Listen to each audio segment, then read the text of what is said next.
Salawete Miyamiki. It's been a while. I haven't done a video like this in a fat minute. I have a vastly different setup. Setup's always changing, you know, and sometimes I feel like I barely even need to bring any attention to a setup change. Today, I figured I would go over my whole knife collection, including some new additions you haven't seen before, assuming you've even seen the old knife collection videos. Just a note, if you haven't though, don't bother unless you're really curious, because I'm pretty sure they're not very good, but whatever, I digress. So I have all my knives in this here box. They're not organized. I have yet to build the display where I'm going to be putting the knives on various racks. But I figured I'd do some knife sharpening and let's get right into it.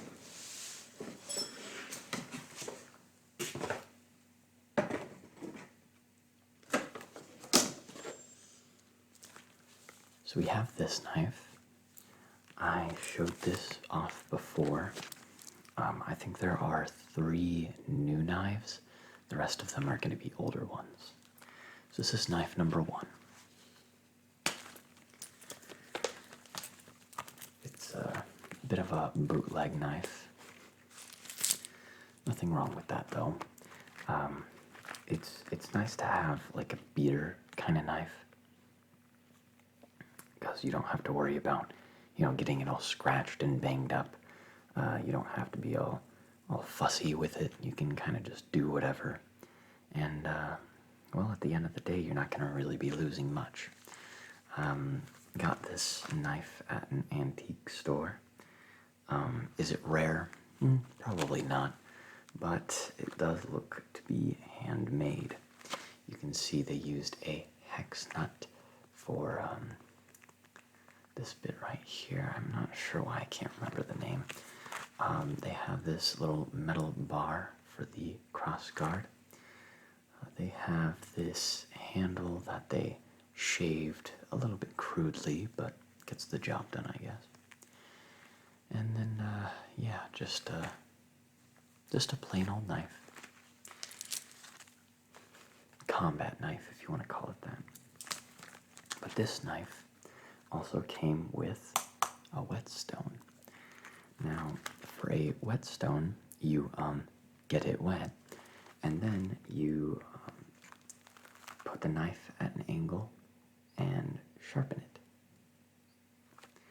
It's a nice little addition. So this is ultimately the knife I'm going to be sharpening, because even if I do a shitty job at sharpening, I'm not really losing a whole lot. But we'll go ahead and put this knife to the side. Next up, we have this knife. Came in its own little box. I have not shown off this knife before. My sister got it for me. I'm pretty sure it's a cheap kind of knife that you can get online pretty easily. But it looks cool, so that's all that really matters, right? A lot of my knives I get solely for how it looks, not for necessarily quality, or sometimes I get it for quality, sometimes not. This knife also came with a tiny little screwdriver. If I can pick the damn thing up.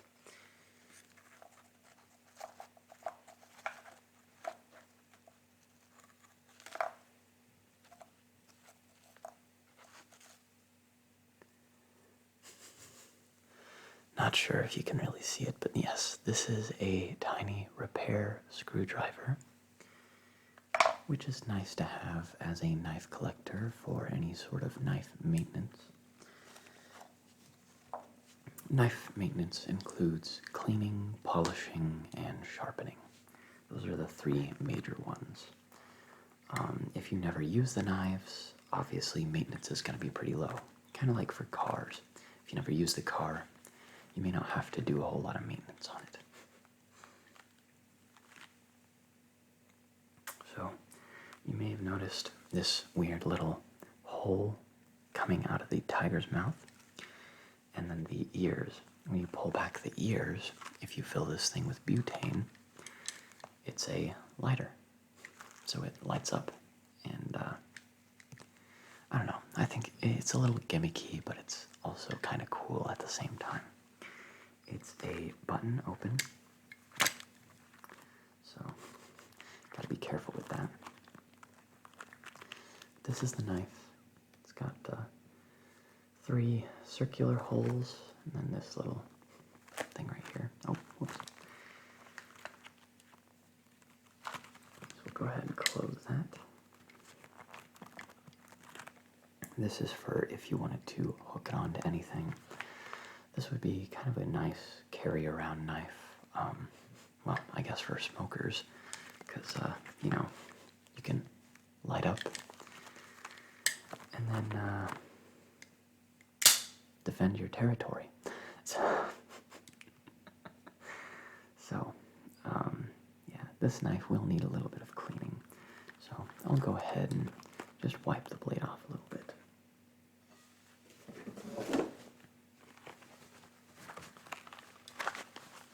I don't need to do anything fancy since, you know, I don't have to deal with a whole lot of rust. Just gotta make sure it's in a cool, dry place. Ideally with lower humidity.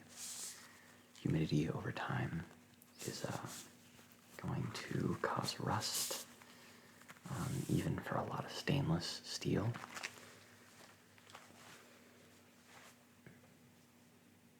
They say time can heal all wounds, but it can also ruin all knives, so gotta be careful. So this is pretty cleaned up. Didn't have to do a whole lot to it, since it does have its own little case, so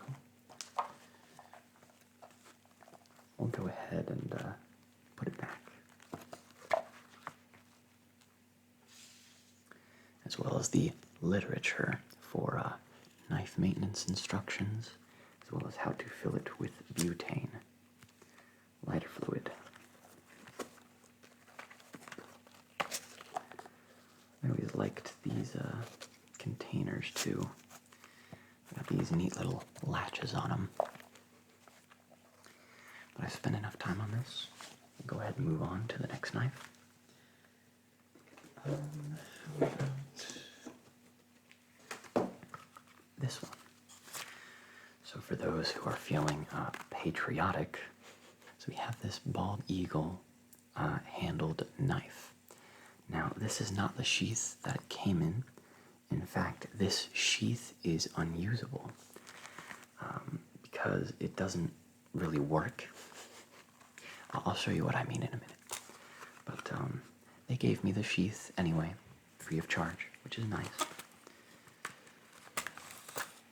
So we take it out, and we get this very pretty design for the blade. Let's try to get it to focus. Wants to focus on my claws.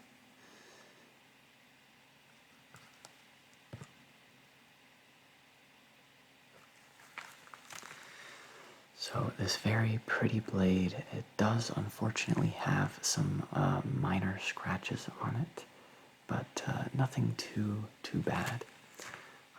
It's got this beautifully crafted handle, carved and painted, and well, stained and painted.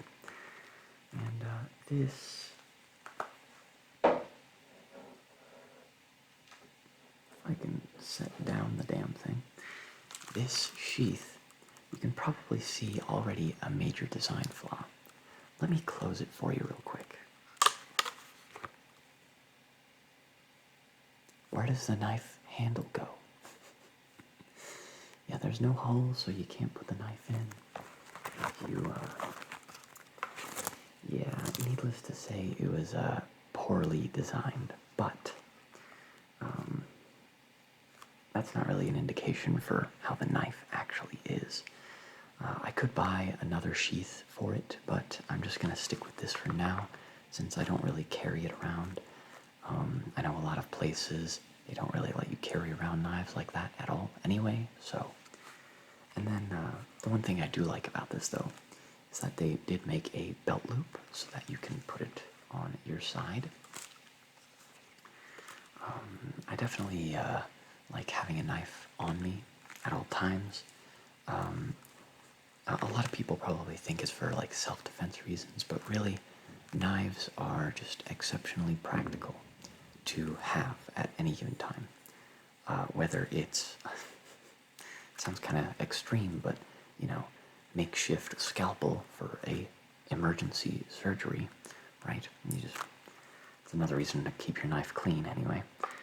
You can also use it for food prep, whittling, carving. Like I said, self-defense, although that's not a primary reason. All sorts of other things.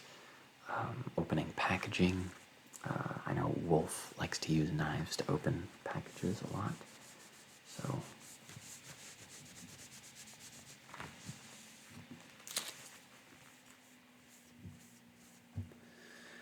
we'll go ahead and put this one away. Move on to the next knife. I don't want to spend too long on any one knife.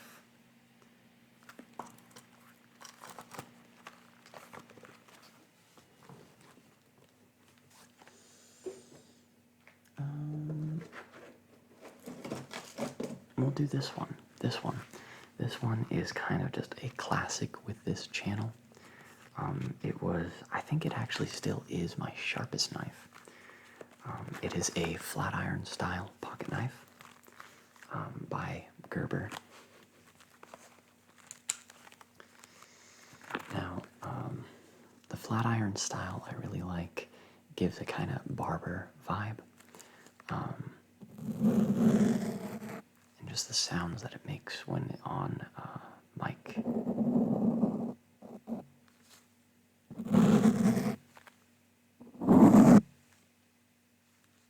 You know, just something a little fun.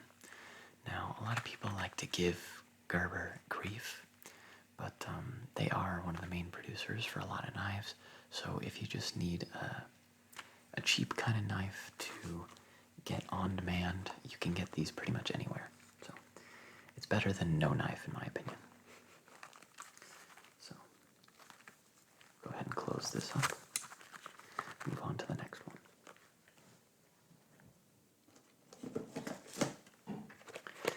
Now this one I got from my folks from one of my birthdays. Can't remember which one. But it's from Walther, which is kind of a weird name. I want to say Walter, but there's an H there. I don't know why they put it there. Such a strange name. Anyway, has this nice sheath with a belt loop. And here it is. It has an assist open. Obviously, you can flick it out, but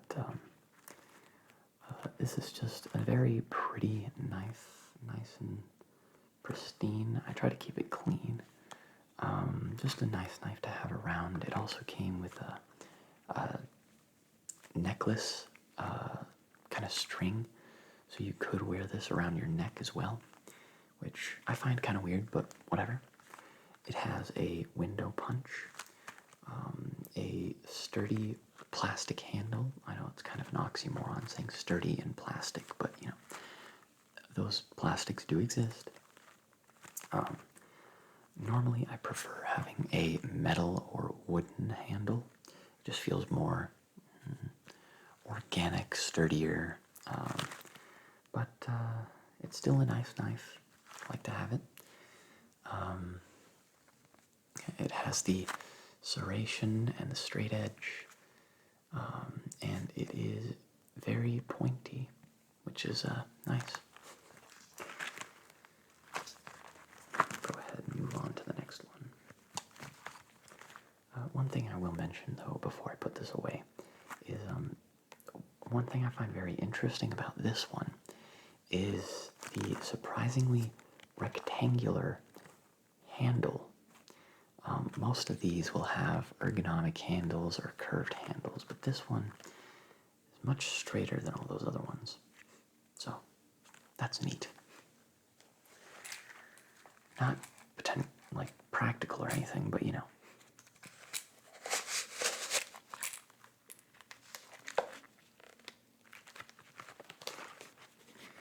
Moving on to the next one.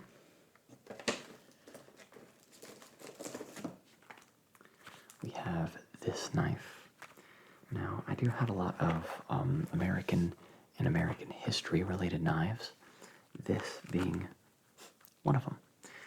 So we have the Statue of Liberty gold and white knife. Now, it's definitely just gold color. It's probably worthless, but you know, it's not something that you can just get anywhere. I got this at an antique place, once again. They have a lot of cool knives. Now this one has a strange, well not strange, different locking mechanism is what I mean to say, than the other ones. With the other ones, you have to push the serrated kind of thumb piece to the side in order to close the blade when it locks. This one is a little bit different. As you can probably see from the spine of the knife, you are supposed to press this to unlock it, and that pushes this piece up, which gives it enough clearance to shut. When it's not pressed, when you pull it out, it snaps into place. Now, funnily enough, this was made in Japan, but yeah, Statue of Liberty. The handle is, I don't want to say ivory, but I mean, it kind of is. That's what it looks like anyway. A lot of these will use materials to imitate a more expensive look, but ultimately the knife is pretty cheap. It has some dates on it. This was most likely made in 1986, from what it looks like. So this is an older knife, and I like older knives, you know. They're fun to collect, and they're hard to come by, but I got my sources. Moving on to the next knife. Actually, this isn't a knife, but this was an old sheath I made for a pocket knife. It's got the handle, and it's got a nice little, oh, that was kind of loud, but whatever. It's got this little button latch. It's very simple. It was, I think, made on like a school trip or something like that. Can't quite remember. But they gave us an option of making all these leather things, but they wouldn't let us make these unless we already made something. So I rushed through the first project as quickly as I could because I didn't give a crap about making a leather bookmark. I mean, why would you? And then made this.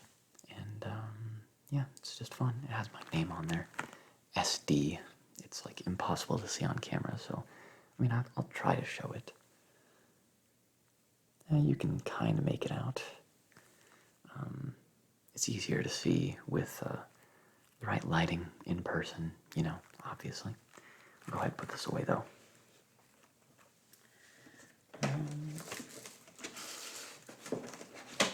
Moving on to a fancy kind of knife.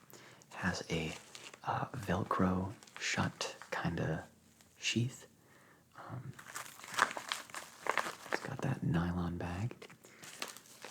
Let's hope it's not too loud to open. Alright. Alrighty, you can probably tell this is going to be a very pretty knife.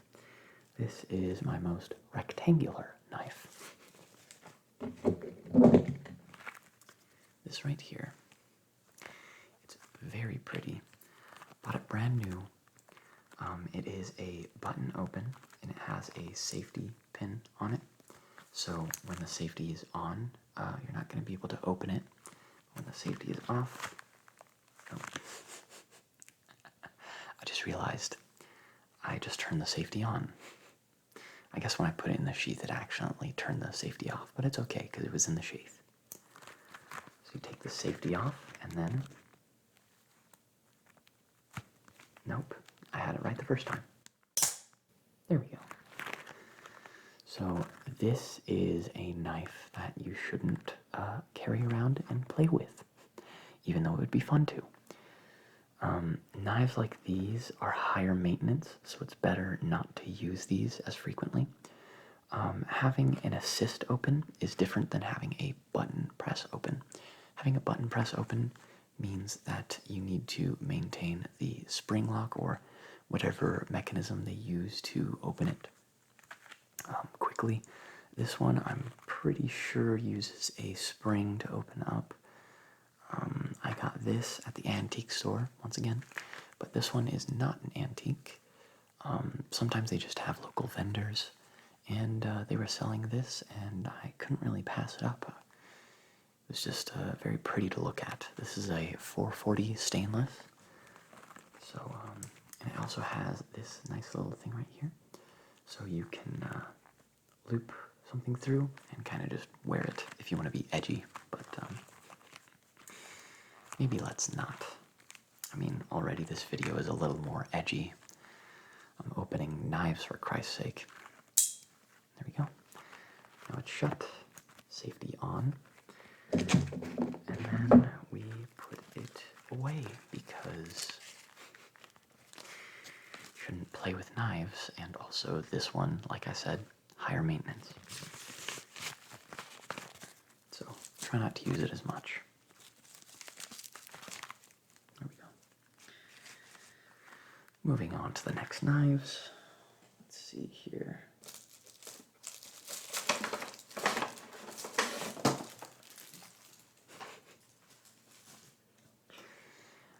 That one is going to be for last. But we'll go ahead and open up some other knives like this one. This is a right edge knife. I got it from my sister as a gift. It is another one of those types of knives. It's very pretty, colorful. It's a dragon on the handle, both sides. Now each half of the handle is slightly different. For this one, it is all metal plating. For this side, it is not. It just has the metal plating for the dragon and then the outline with the fire. So this one is definitely just for looks, very flashy. It has an assist open, so we'll go ahead and open that. A very pretty, nicely shaped blade. I like colored rainbow knives, kind of like this one. So yeah, and then sometimes they just kind of like make very artistic decisions. As you can see, these holes don't really serve a practical purpose, but they kind of look badass, so not going to complain about that. This one has a thumb push to close the locking mechanism. And yeah, very sharp, very clean. Most of these knives I don't use because obviously if you use knives, they're more maintenance.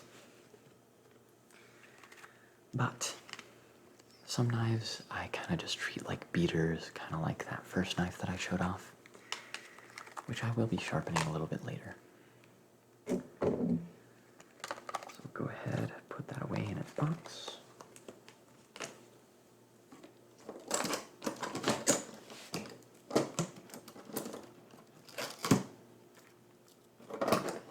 Next up, I'm going to give like a handful of knives and just show them off all at once.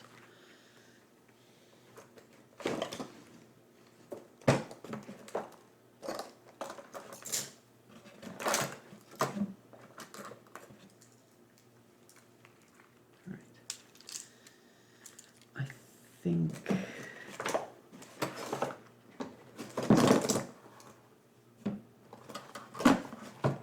Yeah, okay. So these are all the knives I have that are like this. These are Swiss Army knives. Now, Swiss Army knives are on the border of being too many gadgets to make it impractical, and just enough gadgets to make it practical enough to carry around and still get off just fine. Most of these are going to end up having a knife, a miniature saw, maybe a pair of scissors. They can have bottle openers and can openers. They'll have corkscrews, they'll have nail filers, they'll have usually a Phillips head screwdriver attachment. They can have a toothpick and tweezers. Now, this one is an older one. Lost the toothpick and tweezer, unfortunately. I didn't lose it, but it was lost when it was given to me. Then we also have this one. This one's a little more interesting. It has this clear kind of red case, but ultimately it is the same kind of thing with all the cheap little gadgets and gizmos that it comes with. Ultimately not that practical. I would rather just carry around a useful knife, because the knives that come on these are usually very dull, very cheap steel, and ultimately aren't going to do a whole lot of good. One thing I will also mention about these is that these do not have a locking mechanism. So when you pull the knife out, it doesn't really like snap into place the same way a normal knife would. So there is no safety that will prevent it from being able to just shut on your fingers if you're holding it wrong. It also is fairly weak. Like if you're trying to cut something that's very sturdy, if you put a lot of muscle into it, you're probably going to make the knife, well, let's just say, bend past its normal clearance. This one is just one of those like collector's knives that you get like as a tourist. This one was from Folly Beach, South Carolina. I'll go ahead and just show you that. It's got a shark on it. It's kind of cute. But yeah, it has the same gadgets and whatnot. Usually Swiss Army knives like these have either more tools or better quality. So if you are going to get a Swiss Army knife, one of these kind of collector's ones would probably be better, but ultimately I don't really like Swiss Army knives, even though I have a few of them. But they are pocket knives nonetheless, and I will collect them. Let's see, how much time do I have? Oh, I have enough time. We'll move on to this knife. Once again, belt loop, button open sheath. Now this is probably one of my favorite carry-around knives in terms of practicality. Now it has, obviously it has a nice knife. I know Jorg Sprav, he did a review on this knife specifically. This is the King Max. You can get it off of Amazon. It's a very accessible knife. So it has all sorts of accoutrements to it. It even has a pair of pliers, which is kind of cool. Now, these aren't heavy-duty pliers, but they will get the job done.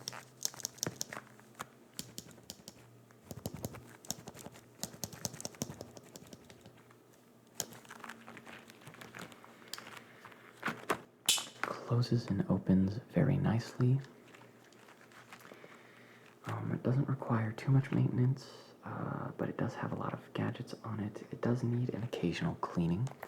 Like for example, like this one is starting to collect some dust and debris, so we just take our cloth and wipe some of that gunk off.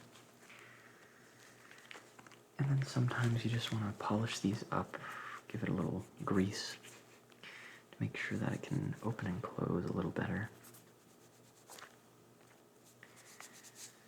And then, yeah, so it also comes with several screw bits. So it has a multi-purpose kind of screwdriver thing, which is handy to have around. I wouldn't say it's for very tough jobs though, because I definitely felt a lot of stress on the square piece where you put all the little attachments and whatnot. But ultimately, this is a very practical knife to carry around. This is the Chad version of a Swiss Army knife. That's how I would describe it. Yeah, ultimately, it's going to be a lot more practical. I mean, how many times are you building IKEA furniture, and you know, maybe the screwdriver it comes with is just terrible, so you try to look around the house. Maybe you go to the toolbox, you try to get your own screwdriver. But if you have this on your side, you just whip it out, bam, screwdriver, and you can do some cool stuff with it. So you'll see inside of the sheath, you see this shiny little piece of metal. There are two compartments. This one is for the screw and kind of bits, and then this is where the knife goes. So we'll go ahead and put that away for now.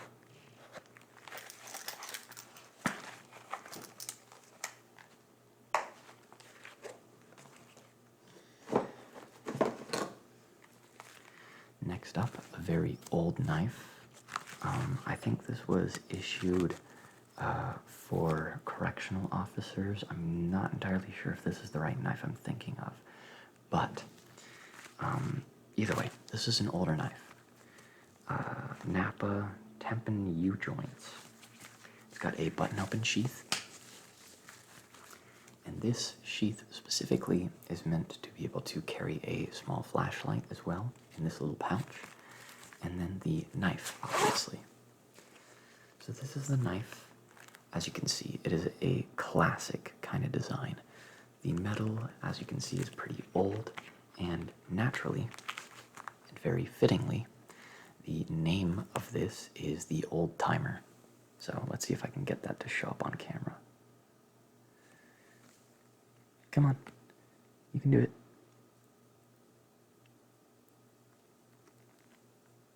There we go. That's a lot easier to see. Okay. So this is the Old Timer. It's a lot harder to open than the other ones. I still need to grease it up and maybe sharpen it a bit. But it is a pretty nice knife.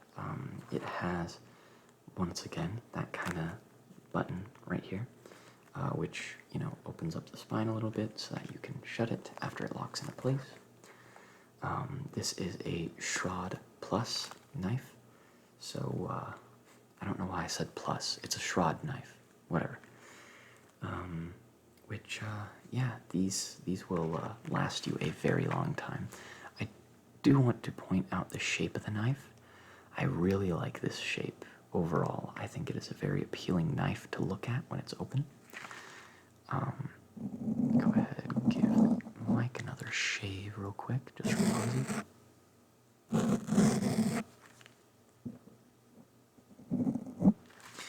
I'll go ahead and close this and put it away.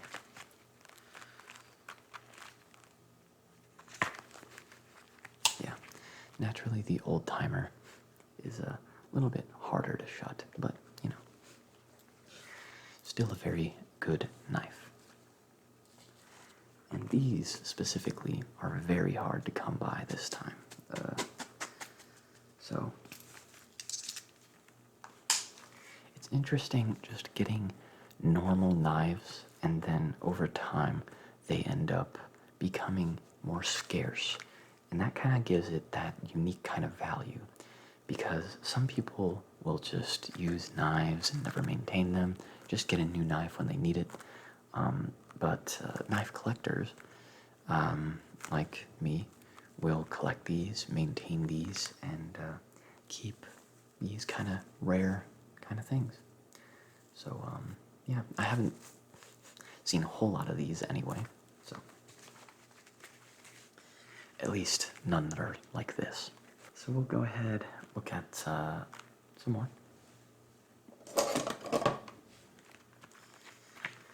This right here is an interesting kind of knife.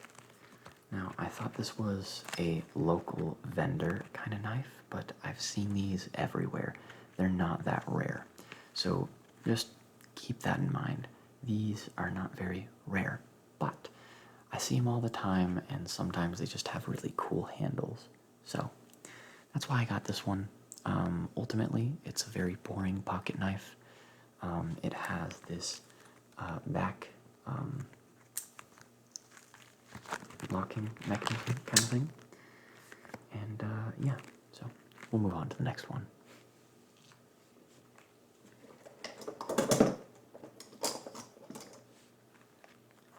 This, now, doesn't look like much because it is a very old and shitty knife. But for sentimental reasons, I'm definitely going to be keeping this one. This one was probably, I think, my first knife that I bought on my own. Now, it's all beat up to shit because I used it all the time. It's a very cheap plastic handle. Now, I'm not entirely sure if this is the exact one that I had, but yeah, I remember buying this at like some camp or something like that. But yeah, locking mechanism still works. It's still got at least a little bit of sharpness to it. But ultimately, this one is just more sentimental than anything. Has this kind of, you know, thing to hold it in your pocket. But yeah, you know, just a normal, boring pocket knife, but I still prefer this over that last one I showed you. Moving on, we have another colorful dragon knife. This right here, it's a green dragon, very cool looking kind of thing. The other side is black. It has an assist open. It has this thicker kind of knife that comes out with this really cool kind of like fire design in the actual metal itself, with all these holes and whatnot. This was, I think, another gift, but we'll go ahead and wipe it off real quick.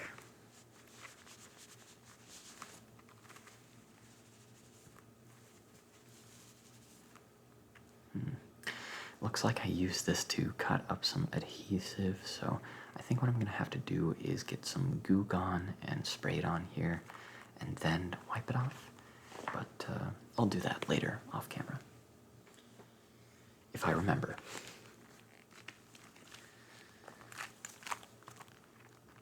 This one I've had for a few years. Most of these are kind of old knives in my collection.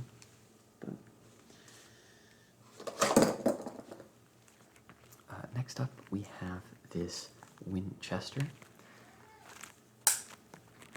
This was a knife that I helped kind of restore. It used to be my mom's, but she went ahead and gave it to me simply because I pulled it out of the drawer and I was like, "Mom, you need to take care of your knives." And she was like, "You want it?" So naturally I said yes. Has this nice metal handle, very sleek and just pleasant to look at. The back mechanism is a lot larger for this one, which makes closing it a breeze, but you know. Go ahead and move on to the next one.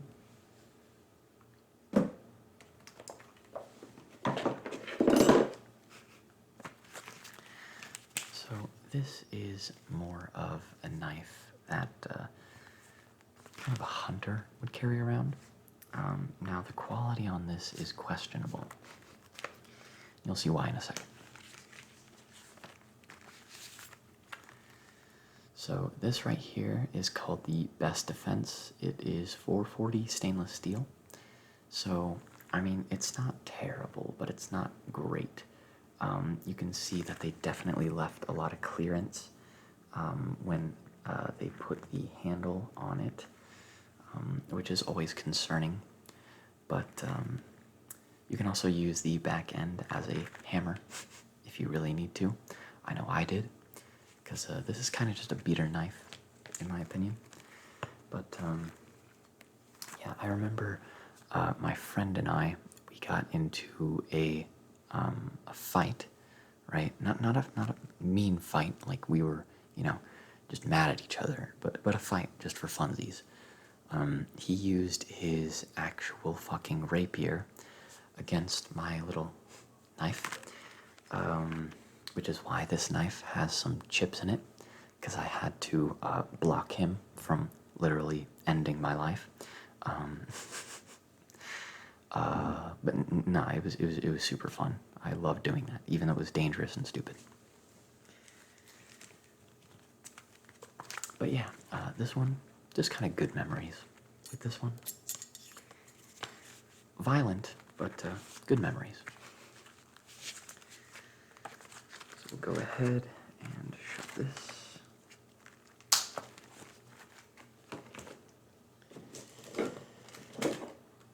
Next up I have this one. It is a pretty cheap knife, very accessible. It has this magnetic flashlight, which is super awesome. You can hang it up in the hood of your car. That way you don't have to, you know, scream at your son to hold the flashlight still. I'm trying to get it to stick to something metal. There. Stick to itself. But yeah, so it's just kind of a nice little knife. It has this hexagonal port that you can just plug it back in. It has this black little pull-out thing. This is just flint. So you can start fires with this pretty nicely. Overall, a very nice knife to have, very practical, better than a Swiss Army, still, in my opinion. Although it is a larger blade, which I know in a lot of places this is probably not even legal to carry around, but whatever. Has the thumb push to the side locking mechanism, has a window punch, it even has a cord cutter, which I have used before and it works pretty nicely. Unfortunately, there's no real way easily to take this blade out, so you won't be able to sharpen it or really replace it other than just buying a new knife. So that is one major design flaw complaint. Although I do have a screwdriver now, so if I ever do need to do maintenance, I could probably get this out. But yeah, you just put it on the cord and then so it's pretty nice. Oh, and of course, bottle cap opener. Next up we have this very old one. It has this like little loop where you could, feed something through and just have it, kind of hanging around. It doesn't have any locking mechanism, so it's definitely not a practical knife to have. Unfortunately, this knife has suffered from some serious damages, so I'm going to avoid opening it, unfortunately. The blade has this nasty gash in it. Well, maybe I can open it.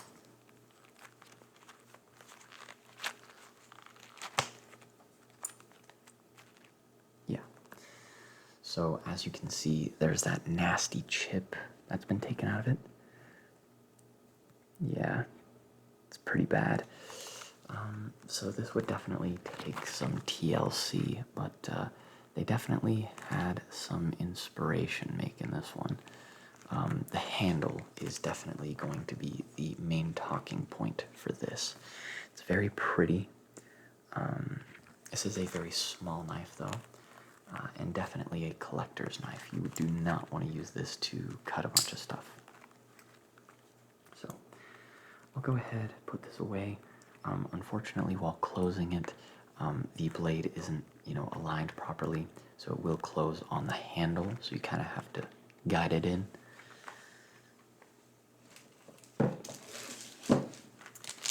Then we have this one. I'm not going to take it out of the bag this time, but it is this, it's the Bloodhound.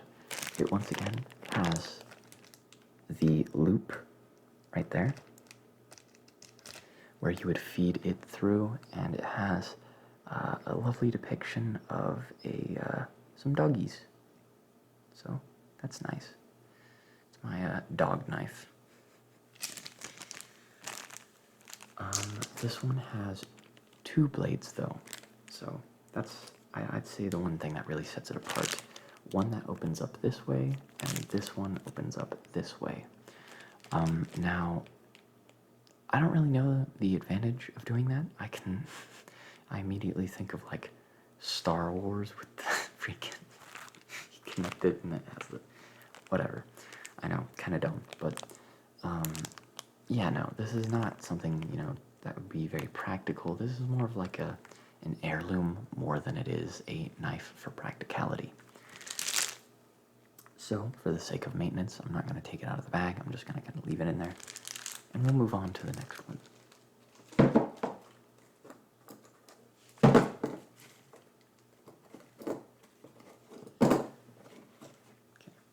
Those ones were old, but this one is very old, and it is also the smallest knife I have.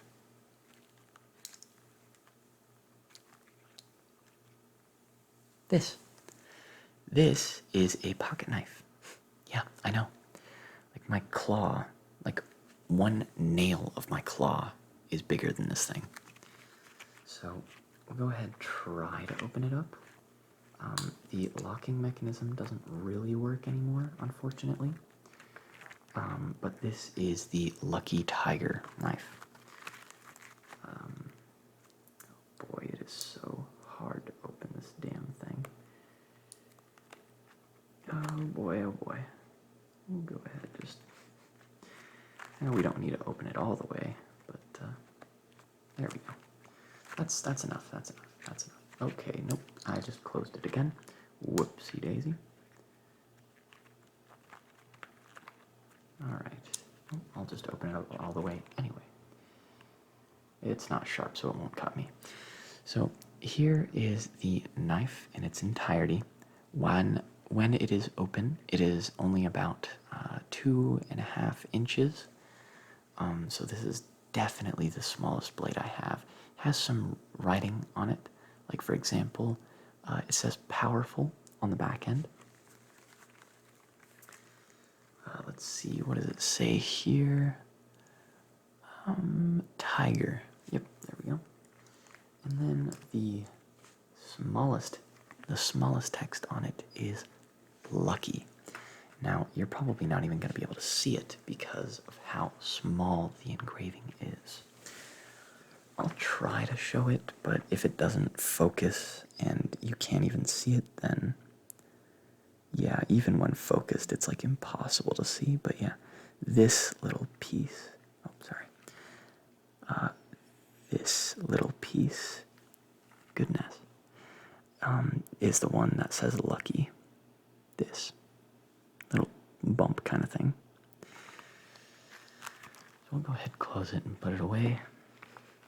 Naturally, you would want to use this for hunting, I think. Yeah, definitely.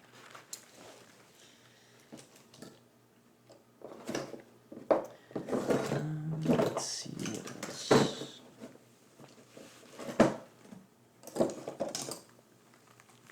So here we go. We got a buck knife. This is a gutting knife. This is a knife you use for hunting. So basically, it's never going to get used. It's got a fat, thick blade, and it's got this hunter-themed kind of handle. It's got the push to the side locking mechanism for the thumb.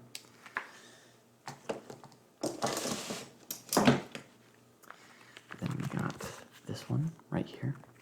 Once again, I got this one mainly for looks. It is ultimately a very plain knife, but it is still better than that the blue one that I showed.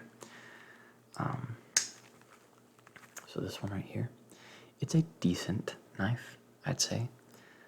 Nothing right home about, obviously. Very boring, very plain. They don't even have any branding or logos or anything on it. So if you want a plain knife that doesn't have any of that, well, I guess this is your best bet. Let's go ahead and clean that up a little bit. Yeah, there's some dust on the base of the knife. All right. Push that to the side.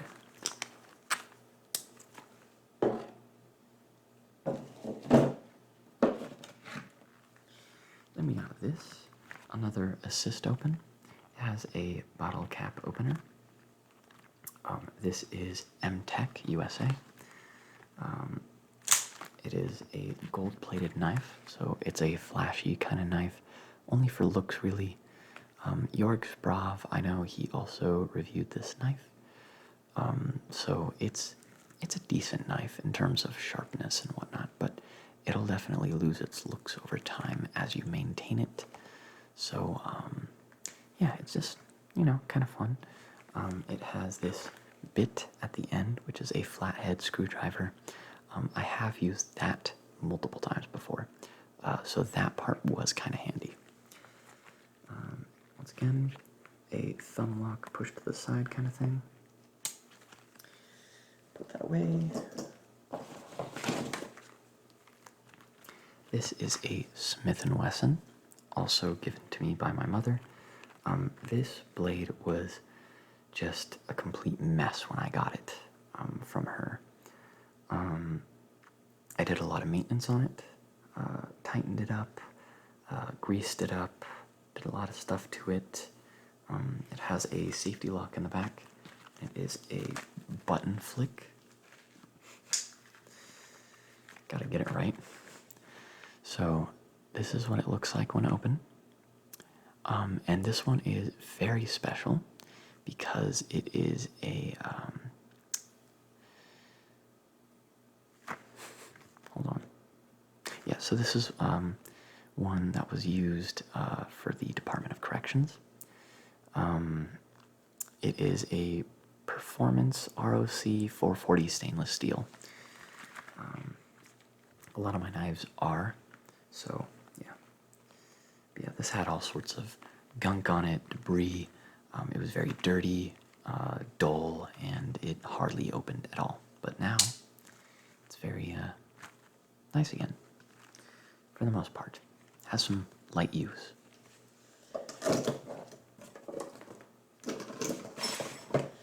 I have two more knives I want to show off, and then we'll get into the sharpening portion.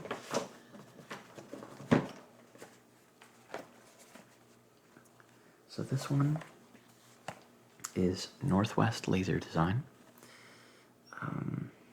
Let's try to open it up. You know, with those boxes that are like the lid fits so perfectly that it's like impossible to open? That's kind of what this is. There we go. Okay.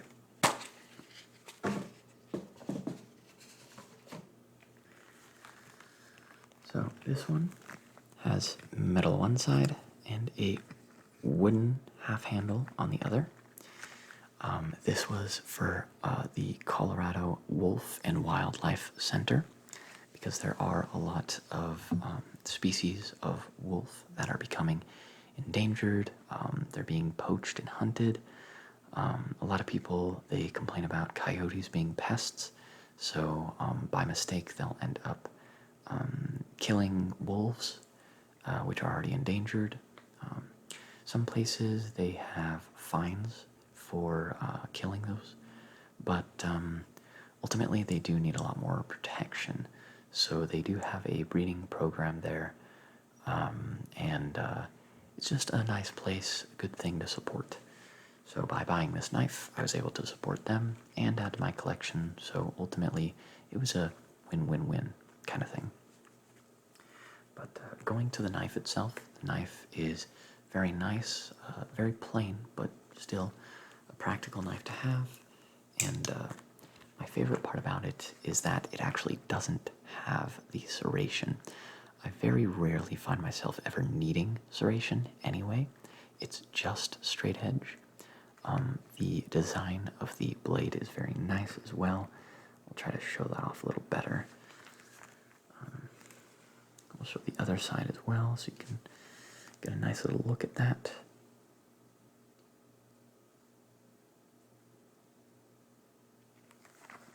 Has this kind of loop that you can hang on, as well as this, so it'll be secure in your pocket. It has another one of these thumb push to the sides locking mechanisms. And it has a very nice ergonomic handle. So yeah, I think that's all I wanted to say about this knife. But yeah, very nice knife. Like I said on the box laser cut design, so that's nice. Go ahead, put this away.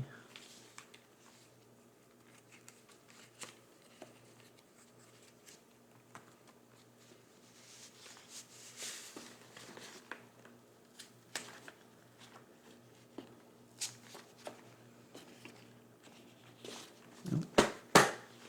Hold on.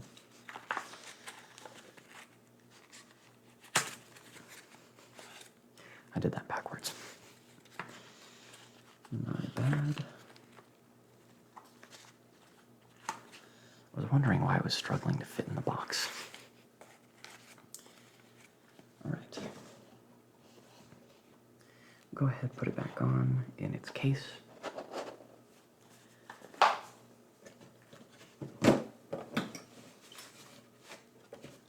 Last knife we kind of have is another collectible.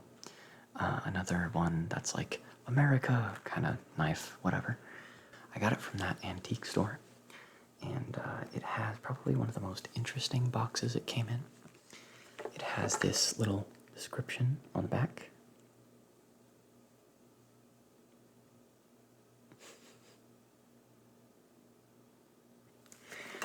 And yeah, it's a tin box. It has this nice kind of art on the front.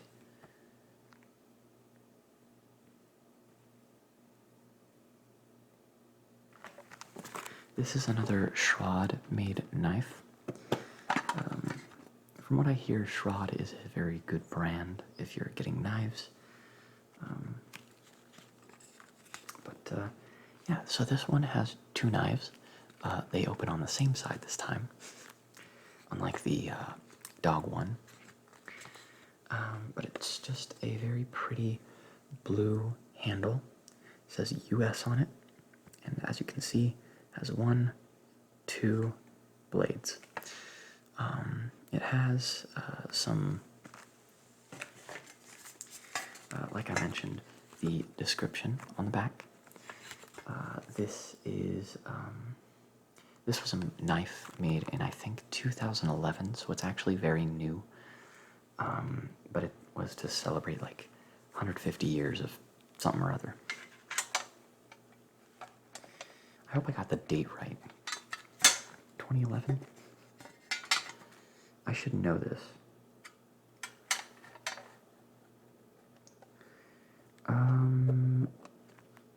Yeah, okay.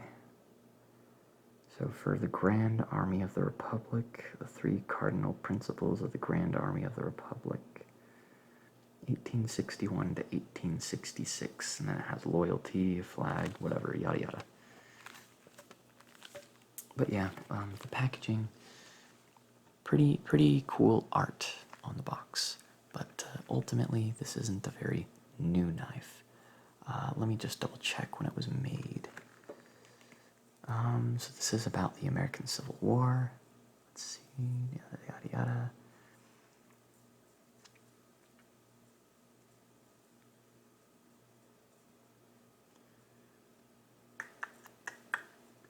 Alright. Yeah, I can't remember when this knife was made. I'm fairly certain that the person who sold it to me said 2011, so that's probably when it was made, I'd say. Yeah. Yeah, makes sense. I'll go ahead and put this away now. So those are all my knives, with the exception of one. This last knife is probably the most interesting, in my opinion.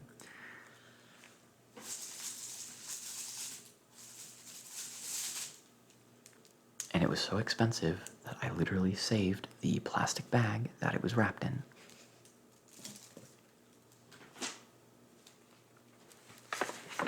So this knife cost me about the same amount I paid for my car. To put that in perspective, that's expensive for a pocket knife.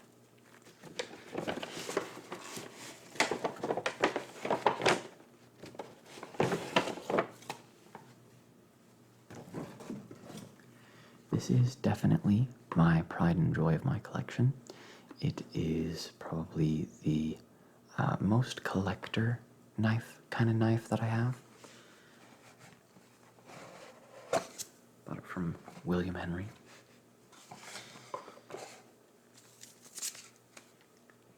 Very, very careful. Very careful.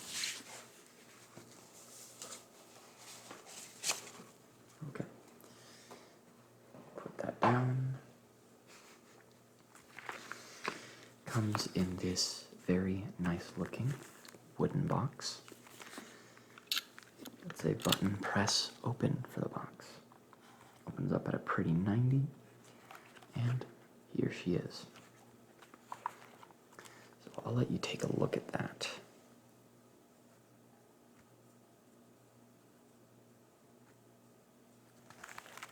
So this knife, I'll go ahead and get the literature out for it.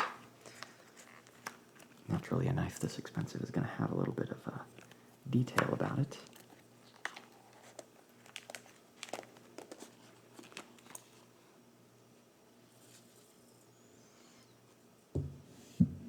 Okay.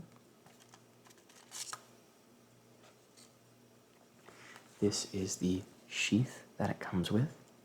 It's just a standard leather kind of sheath, although it's very pretty and it's branded with a very fancy brand. Let's just say that. So putting that box down for a second. Let's just say that this knife is rare enough that it literally comes with a certificate of authenticity upon purchase. So I'll go ahead and read off the certificate of authenticity for a description. So this is a BOA C19. I own specifically number 5. There were 25 of these ever made. Let's see. The Omni Boa features a frame in 24 karat gold, Kaftgari, an ancient Indian technique of inlaying gold and or sterling silver in tool steel, inlaid with snakewood. The blade is hand-forged boomerang Damascus by Chad Nichols. Yeah, literally the guy who made the blade is called Chad. I mean, like, can you get more of a collector's knife than this? This ambidextrous thumb stud is inset with a citrine gemstone. So there's that. And I'll go ahead and I'll open it for you guys. Gotta be very careful.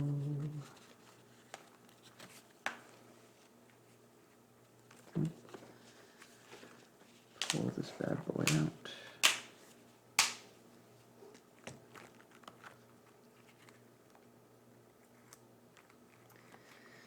Alright, here she is. So yes, I did read that correctly. This is 24 karat gold. This is the thumb stud, which has citrine gemstone. The other side has one as well for the thumb stud. you open it up and you get this beautiful, unique kind of Damascus steel.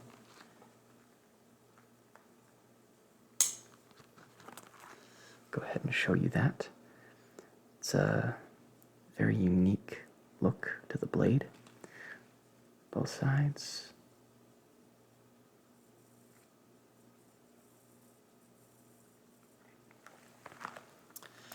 Has this very unique loop, and it has the thumb press on the center of the spine this time. So we'll go ahead and close it up now.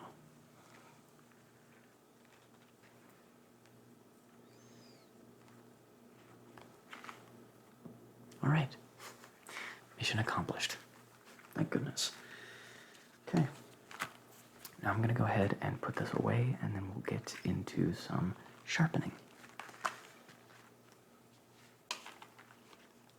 Go ahead and give you a different camera angle to look at. So first, let's make the stone wet.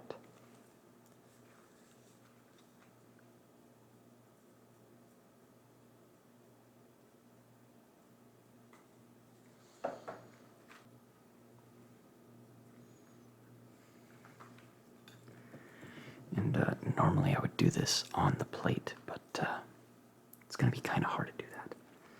So pick an angle and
we'll go ahead and wipe it off. Now, I'm not expecting it to be like mega sharp or anything. There are better ways to do this. Normally you do two-handed You can control the angle with all sorts of different gadgets and whatnot. Normally you have a bigger stone, but I'm assuming this is pretty much what this type of very small stone was intended for. So I'm just gonna do it like that. But now I'll go ahead. The edge does actually look a little bit sharper, but we'll go ahead and use this, which is kind of cheating. It's for kitchen knives. I know a lot of knife sharpeners and knife maintenance people are going to be kind of mad at me for using this, but I mean, it's easier. And here's why. So, let's see. Ceramic, coarse, fine. We'll do coarse first.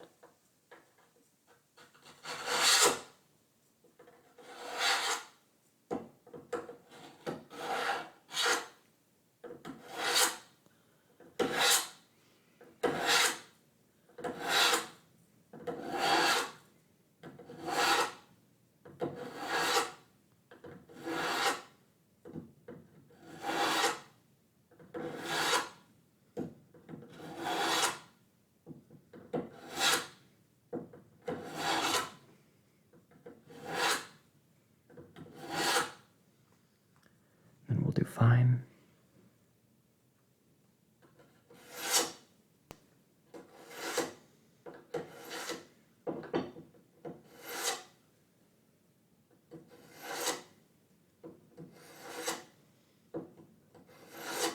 Boy. Some of those sounds weren't very pleasant. But that's okay. Go ahead and just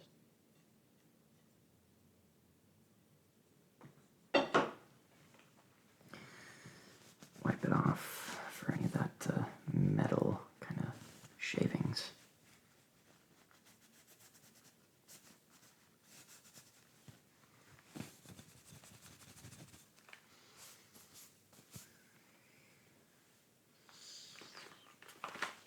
And then I think we'll go back to the whetstone once again.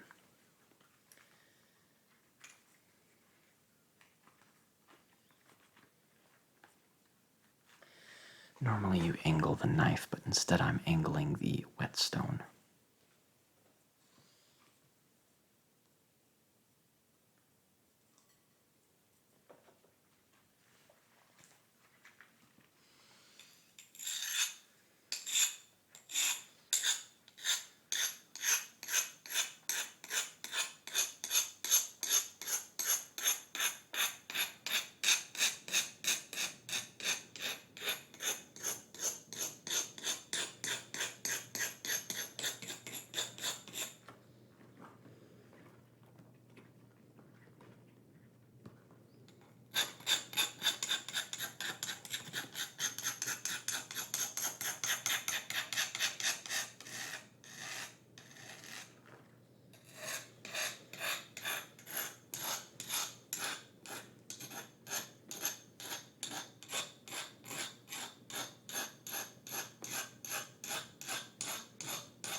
think I'm going to call the sharpening there. Go ahead, clean off the knife real quick, and switch back to camera 1.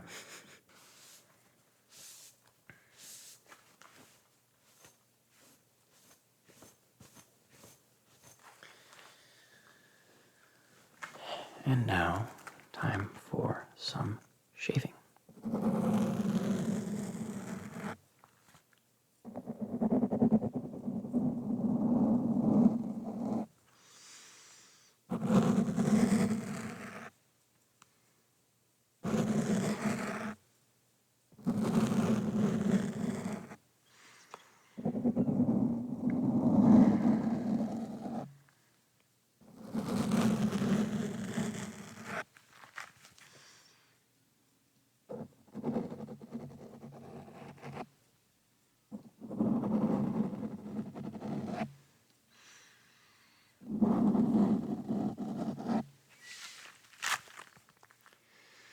So the knife is overall going to be a lot sharper than it was because I had never actually sharpened this before. Well, properly. I mean, I guess technically I still haven't sharpened it properly, but we're gonna go ahead and cut something real quick just to see if it's even kind of sharp. How about this? Oh boy.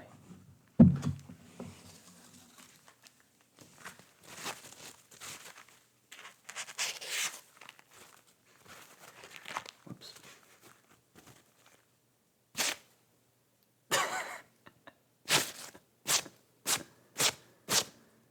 So it's okay, let's add a little tension, maybe.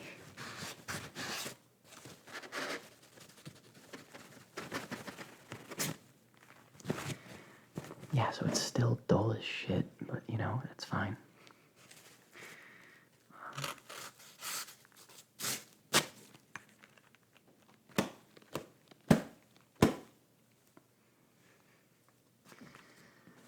Oh well, doesn't matter. This is just a beater knife anyway. Yeah, I'll probably actually sharpen this off camera, but that was more for just trying out the sounds. I actually have one more knife I wanted to show off. My second most expensive knife. I'll be back. Give me 1 sec.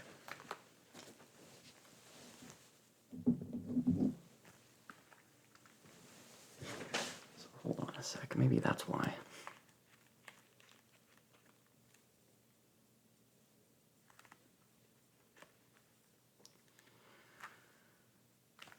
All right. Let me have a look at that again.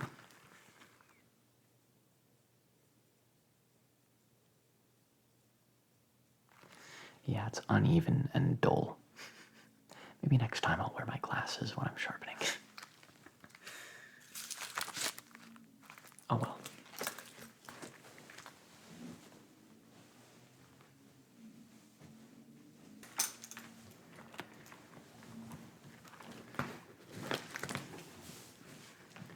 So these knives are hard to come by. You can almost only really get the practice ones, but this is a real balisong. Now, technically I don't think I covered this knife in my my old knife videos, but this is the knife that I usually carry on me. The legality, we don't talk about that.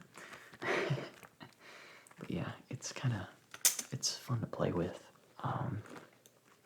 Not that you should play with knives, but this one specifically I keep dull because it does not have any safety on it. It opens very easily. I mean, like, look at these ball joints. Just super smooth. But yeah, so this is probably the last knife. Didn't mean to save it for the last one, but that's just how it turned out. I guess I'll show you a little bit more of a close-up.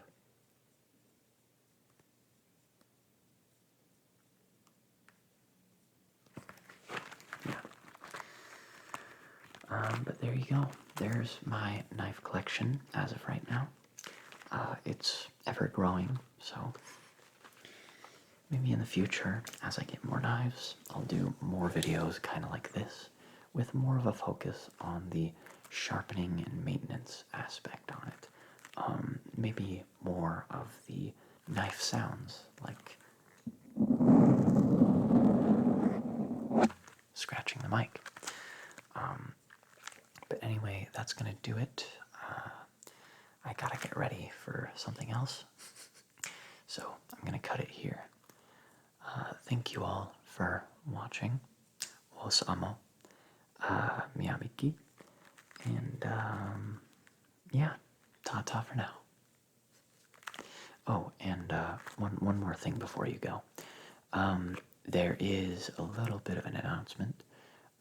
So I've begun putting some links in the description, which will make kind of just exploring more content a little bit easier.